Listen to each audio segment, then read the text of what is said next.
got a phone call one day from one of my old students, Tim Bulott, and he was in Colombia making a film. And he called me up and he said, "Hey man, I've got this project that I'm working on, and it's going to be quite a film." He said, "I have an idea in mind to film it in such a way that the fight scenes, the martial art fight scenes, will be closer to realism than using ropes and green screens and this type of thing." So basically he was going to shoot it what we call old school.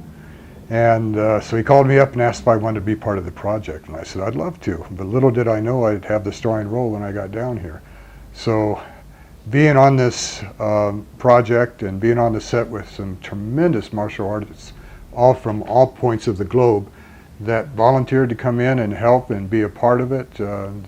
They knew I was going to be there, and many of them were students of my students. Soy Frank. Vengo de México, estamos aquí en la película, en la filmación de la película El Negocio, con mis hermanos kempoístas. Tenemos a Paco del DF, mi hijo. Tenemos al Flaco de Oro, Omar Díaz, de Chile, de Viña del Mar. Tenemos también al viejo lobo de mar, el máster Sergio Contreras de Santiago. Tenemos al Gigoló, mi sobrino, hijo del papi chulo, que viene directamente desde Los Teques, Venezuela. Tenemos al Chucho Perrucho, Rommel Pineda de México DF, que está con nosotros también. Y un servidor, Shield. El gran máster Larry Tatum, de quien todos los que estamos aquí presentes, ya sea somos alumnos o hemos sido alumnos directos en diferentes periodos de nuestras vidas, o indirectos. Aún el mismo Mark, Tim, que es uno de sus alumnos más avanzados, más aventajados del maestro Larry, que tiene más años con él. El mismo Sergio Contreras, quien es su representante en Chile, de la LT. La gente de Vigoriux, el maestro Vigoriux es alumno del maestro Larry. Está también trabajando con nosotros un servidor. Yo recibí mi cinturón negro de él en Kempo, y mi gente, Paco y Rommel, que están relacionados también. Y estamos muy honrados de poder ayudar, de poder hacer que el viejo se vea fuerte, se vea bien como es, que muestre su arte. Y estamos aquí haciendo historia en la estación de policía de Bogotá. So when you see this film, you're going to see a lot of action, but you're going to see a lot of Kempo from many different sources, many talented people. And the movie is built around a drug cartel trying to control a local town. And in that town of martial art, Tim is basically playing a character of Bud, who's trying to keep a martial arts school open and break free from his work to fight the drug cartel. And in doing so, breaking free, he wanted to open up a martial arts school, but they want him to pay protection money. He doesn't want to do it, so they start harassing him. And in the film, I come in and I help him. And in the process of helping him with his school, we both get kidnapped. And we have to fight our way out of the kidnap situation. And it involves not just the fight scenes, but some, it's written well. It's a good story. What I like about working on a low-budget film is that everybody has to wear many hats. Now, I've been on high-budget films where the camera, you have the camera crews, you have the lighting crews, you have everybody doing their specific work, and which they're paid to do. But on these low-budget films, it's actually fascinating, because not only was I acting in it and so forth, but I had to choreograph a lot of the fight scenes for the others, including myself. But I became a director behind the camera with certain actors that needed help in developing their character for a certain scene. So when Tim called me, he said, "We're going to need a certain type of actor, martial artist, that can dummy up for my type of techniques and the other martial artists in there as well." We couldn't use a typical stunt man from Hollywood or stunt woman, but we had to use people that we knew in our particular system of Kempo, so that they could react and, take an explosive technique.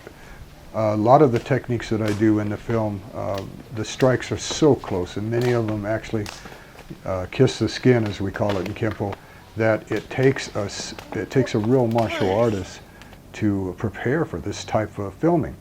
And not only that, but they have to know how to act. And what was fascinating is that when I called Tim back, I said, I will put the word out in the martial art world, particularly the Kempo world. We need certain people to act in the film and also, you know, do the stunt work as well. And by the time I got down there, we knew we were going to have about 7 or 8 people, but we had many more than that coming from 5, 6, 7 different countries to help. And so when you see this film, not only are you going to see some tremendous acting from these guys, right? You would think many of these guys had been acting as a career, but you're going to see how they dummy up for these techniques. And these techniques are very dangerous. When I move in these techniques, and when Tim Bulott moves in these techniques, we're moving at full speed, full force, so that if they do get too close, they do get hit at times. During the kidnapping scene, we had the guerrillas come on top of this hill that was overlooking one of the cities outside of Bogota, and we were up almost 9,000 feet or more.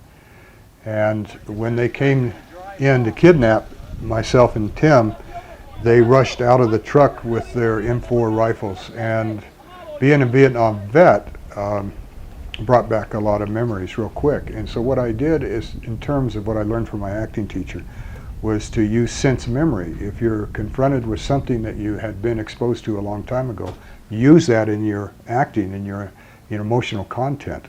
So when I saw them come out of the truck with those guns, and they were screaming and yelling because they were coming after us, it was as real as that we were going to get, because I was coming from a real place.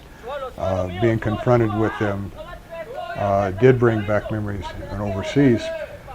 And it helped me a lot to do that. And I'll tell you something, the Colombian police, the national police here, did an incredible job acting in this. You'll see. The fight scenes in this particular movie, I think, was the best work I did on screen so far in my career, whether doing instructional videos or doing movies. As I grow older and mature in Kempo, my abilities also are proportioned to that. So in doing this film, I evoked all my years of expertise into these fight scenes. It was gratifying to know that my work from the past was not going to be the pedestal I stood on in terms of, you know, how good I did something, or how, you know. But what's nice is that every time I do a film or something of that nature, I try to evoke a better technique, faster, stronger, more masterful than the last time. My greatest critic is myself, and my greatest challenge is myself. So I'm very happy with what I did personally in these fight scenes. There was a tremendous amount of ki involved, and particularly in the escape scene from the kidnappers, when we do escape in the film, it reaches a level of realism that I wanted to bring forth. It reaches a level of, it's what we call primal level in Kempo. And I'm very happy with it. And the next project that we're working on is Dojo, and other films coming out. But as I continue to work in these films, I'm gonna ask more of myself. I'm not gonna rest on my previous accomplishments in terms of how well I did something. I keep challenging myself, and that's what keeps me going. Two things. Number one, I love teaching people, and secondly, I love challenging myself.